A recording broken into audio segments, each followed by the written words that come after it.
포카나입니다. 예, 오늘은 3월 마지막 날 기념으로 해서 제가 여러분들한테 정말 기초적인 거지만은 되게 중요하다고 생각하는 스탑로스에 대해서 한번 알아보겠습니다. 예, 지금 키움증권 기준으로 해서 스탑로스라는 예, 이름으로 쓰고 있고요. 아마 타 증권사에는 이게 아닌 다른 이름으로 쓰여지는 데도 있을 거라고 그러더라고요. MIT라고도 쓰는 데도 있다고 그러고, 그 다음에 또 뭐 있죠? 로스컷.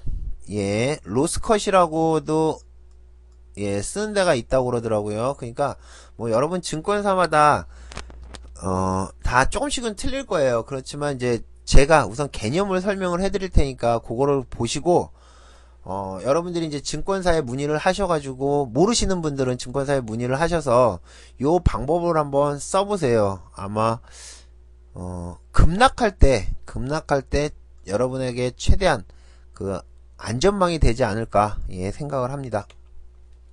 일단은요, 스탑로스의 개념은, 처음에 시작은 이렇게 시작을 했을 겁니다. 뭐냐면은, 자, 내가 주식을 샀어요. 주식을 샀는데 여기서 이제 주식을 매수를 했습니다. 그런데 얘가 이제 이렇게 주식이 이렇게 위아래로 움직일 거 아니에요. 그런데 어떤 생각이 들었을까요? HTS 같은 경우는 여러분들 켜놓고 잠깐 밥 먹으러 갔다 오기도 하고, 그죠?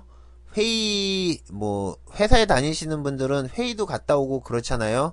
그러는 동안에 갑자기 주가가 밀렸을 때 내가 이 마지노선을 정해놓으면 그 마지노선에 부딪혀서 자동으로 팔리게, 여기서 이렇게 딱 부딪히는 순간 여기서 이제 팔리겠죠. 이렇게 하기 위해서 처음에 스탑로스라는 걸 사용을 했을 겁니다.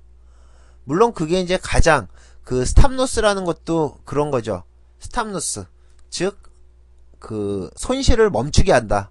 그러니까 손실이 나는 거를 갖다가 어느 정도 해서 멈추게 하는 게 스탑로스고, 로스컷도 비슷한 개념이죠. 이제 로스컷이라는 용어는 이제 보통 증권회사에서 손실을 보면서 매도하는 경우가 있어요. 그러니까 증권회사에서 아니면 투신에서 종목을 샀다고 전부 다 오르는 건 아니잖아요. 근데 그 종목이 손실을 보면서도 할 수 없이 매도를 하는 경우가 있거든요. 그때 이제 로스컷이라고 그러는데, 아마 그런 용어를 쓰는 데도 있을 겁니다. 그래서 이 개념으로 처음에 시작을 했을 텐데, 이제 저 같은 경우는 이 스탑로스라는 거를 갖다가, 물론 이런 용도로도 사용을 하지만 또 다른 용도로 사용을 합니다. 예. 자, 처음에 이제 말씀을 드릴 거는, 자, 첫 번째 가장 근본적인 사용법. 여러분들이 종목을 샀습니다. 예, 3,000원에 샀어요. 예, 3,000원에 샀는데, 쭉 보니까 한 2,900원 정도가 오면, 나는 지금 처음에 3,000원에 샀을 때 2,900원까지는 한참 멀었죠. 이 정도면 3%가 넘기 때문에 상당히 먼 거리라고 생각이 되지만, 지수가 어떻게 될지 모르잖아요. 지수가 어떻게 될지 모르겠지만, 모르기 때문에, 이렇게 지수가 위아래로 움직이다가 확 빠지면 여기서 우리가 2,900원에 딱 알아서 나가게, 예, 그렇게 세팅을 하는 게 가장 기본적인 겁니다. 어떤 분들은 예, 이 스탑로스를 사용하지 말자라고 그러는 분들도 계세요. 그런데 제가 생각하는 거는 좀 틀립니다. 이 스탑로스야말로 여러분들이 급등주를 따라 들어갈 때, 그죠? 급등주를 따라 들어가거나 아니면은 10% 이상 올라가 있는 종목, 많이 상승한 종목을 따라갈 때나 아니면은 테마주를 매매를 할 때나 저는 아주 필요한 거라고 생각을 합니다. 요거를 적절히만 사용을 하면은 예, 지금 이런 1번 개념으로 해서 사용을 할 때도 있지만, 제가 알려드리는 2번이나 3번 개념을 사용하시면은 여러분한테 아마 많은 도움이 되실 거라 생각이 됩니다. 자, 1번 개념은 이거예요. 내가 어느 정도 손실 라인을 적어주면 그 손실에서 컷대라. 이게 이제 1번 개념이고요. 2번 개념은 뭐냐면은, 예, 2번은, 자, 여러분들이, 저거는 이제 수동으로 되어 있는 거고요. 자동 세팅이 있어요. 예, 자동 세팅이 있습니다. 예, 그게 뭐냐면은, 자, 여러분들이 급등주나, 그쵸? 급등주나, 아니면 갑자기 수급 들어오는 종목 따라 들어가는데, 막 갑자기 막 이렇게 움직이는 종목들 있죠? 예, 막 이렇게 움직이는 종목들. 예, 이런 종목 따라 들어갈 때 솔직히 겁나죠? 그리고 세팅을 갖다가 바꾸기가 참 힘들 때가 있습니다. 그래서 저 같은 경우는, 어딨죠? 잠깐만요.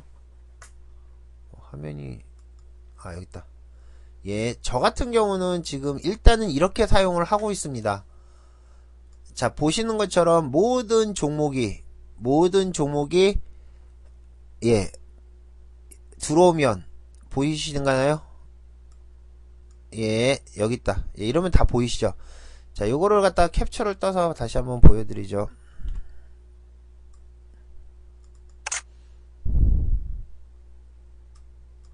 자, 모든 종목을 갖다가 이익 목표 7%, 이 7%가 되면 50%를 매도해라. 이럴 때 막 갑자기 막 수급이 들어올 때 있죠. 그럴 때 자동으로 50%가 7%가 되면 탁 커트가 되는 겁니다. 그럼 50%만 남겠죠. 그 다음에 손실 목표는 2.33. 무슨 얘기인지 아시죠? 수수료까지 포함해서 2.33%에 자동으로 50%를 컷해라. 50% 컷.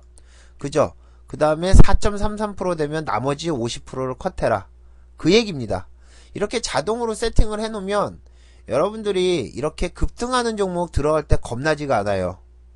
왜냐? 급등하는 것들 꺾여가지고 갑자기 급락할까봐 걱정하시는 분들 있죠. 예, 저래도 알아서 중간중간 컷되면 자동으로 컷이 되면 저렇게 돼서 만약에 컷이 된다 그러면 마이너스 3%가 아마 자동으로 잡힐 겁니다. 손실로요. 예, 이 정도 손실 잡고 들어가는 겁니다.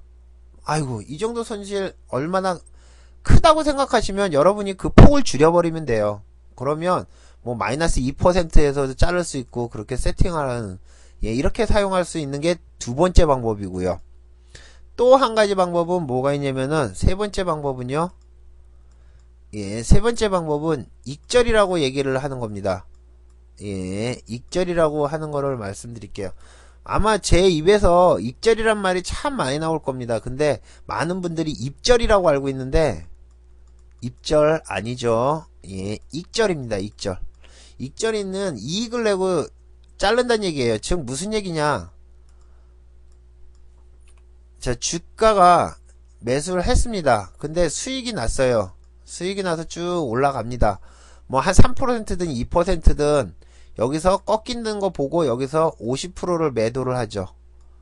예, 항상 50%를 매도합니다. 그러면 나머지 50%는 가지고 있을 거 아니에요. 근데 아까 내가 얘기했던 매수를 했던 3,000원이라는 가격에다가 플러스 수수료 대충 얼마 정도 되죠? 한 15원 정도면은 아마 0.5%니까 수수료 15원 정도면은 얘는 이게 컷이 돼도 손실이 아닐 겁니다. 제가 보통 그렇게 세팅을 하거든요. 그러면 이 손절가를 갖다가 어디에다 놓느냐? 예, 이따 사용법은 설명을 해드릴게요. 여기다가 3015원에다가 예, 3015원에다가 딱 걸어 놓는 거예요. 그러고 저는 이 종목 잘 안 봅니다. 왜 안 보냐면은요. 예, 왜 안 보냐면은 여러분들한테 계속 방송을 해드려야 되잖아요. 방송을 해드려야 되고 이 종목을 계속 보고 있으면 물론 여기서 이렇게 움직이는 것들을 다 포착은 할 수 있겠지만 그러면 다른 종목 움직이는 종목을 못 봐요. 그래서 일단은 수익이 나면 딱 이렇게 해놓고 컷하는 겁니다. 이렇게 하고 다른 종목 쳐다보는 거예요. 예, 다른 종목 쳐다보고 다른 종목 매매를 합니다. 얘는 제가 뭐 지가 힘이 없으면 여기서 컷 뗄 거고요. 그 다음에 운이 좋으면 이렇게 해서 상한가도 가겠죠. 그렇기 때문에 이런 식으로 익절이라는 거를 사용할 때 많이 사용을 합니다. 자, 이렇게 해서 사용하는 방법이 세 번째고요. 이제 네 번째 하나만 더 설명을 해드리면, 자, 여러분들이 종목이 우연치 않게 여기서 샀는데 그게 상한가를 갔습니다. 그쵸? 상한가를 갔습니다. 그러면 여러분들 상한가 가면 불안하죠?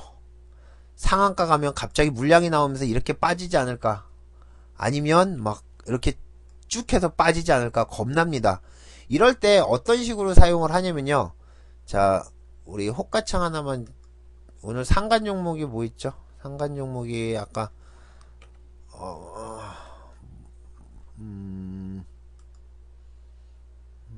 뭐 스페코? 예, 스페코가 상 들어갔죠. 자, 예, 스페코는 좀 그렇다. 거래가 너무 없으니까. 이것도 마찬가지고. 너무 다들 오늘 상간 종목이 왜 이래요? 상가 잔량들이 왜 이래요?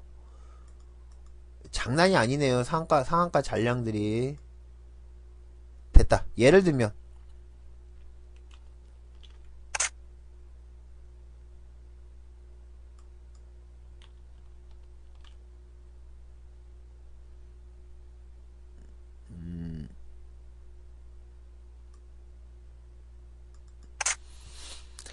자, 우연치 않게 내가 잡은 종목, 아주 열심히 공부해서 잡은 종목이 상한가를 갖다가, 예, 상한가를 갔습니다. 이렇게. 아, 기분 좋죠. 그런데 불안불안해요. 거래량도 터질 것 같고. 그러면 어떤 식으로 대응을 하시냐면은 뭐 사용하시는 분도 많이 있을 겁니다. 예, 여기다가, 예, 여기다가 스탑로스를 걸어 놓는 거죠. 익절을 걸어 놓는 거예요. 아까 얘기했던 네 번째 상한가 종목 익절, 상한가 익절.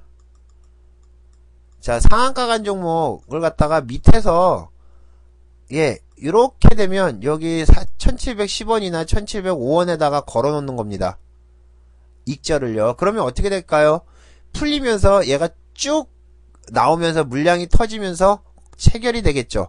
그런데 꼭 그 가격에 체결이 된다고는 볼 수가 없습니다. 내가 이 가격에, 예, 1705원에 해놨다고 해서 꼭 그 가격에 되는 건 아니에요. 왜 그러냐면은 물량이 갑자기 많이 나와버리면, 예, 그 아래에서도 체결이 될 수가 있습니다. 그런데 여러분들이 이거를 사용을 해보시면 알겠지만 순간적으로 떨어지는 그 최저점에서는 체결이 안 되고 그 중간에 체결이 됩니다. 그러니까 상한가에서 상한가 쭉 가다가 뚝 빠지잖아요. 이럴 때 내가 체결된 걸어놓은 가격이 여기라고 해도 여기서 체결이 안 되고 이 밑에서 체결이 될 가능성이 있지만 이 순간적으로 떨어질 때 여기서는 체결이 안 됩니다. 물론 이거 말고 또 다른 방법이 있어요. 또 다른 방법이 있는데 그거는 계속 지켜봐야 되는 거예요. 이 종목을 계속 지켜볼 수 없기 때문에 이런 식으로 걸어놓고 다른 거를 찾는 겁니다. 이렇게 해서 네 가지 방법으로 사용을 해요. 예. 자, 개념에 대해서는 이제 일단은 설명을 해드렸어요. 네 가지 개념. 자, 질문 있으면 질문을 해주세요. 저는 이렇게 네 가지로 사용을 합니다. 그래서 여러분들이 예, 궁금하신 게 있으면 올려주시고요. 없으시면 일단은 여기서 첫 시간 강의는 마치고요. 예, 이상 포카나인이었습니다. 첫 시간 강의 마치겠습니다.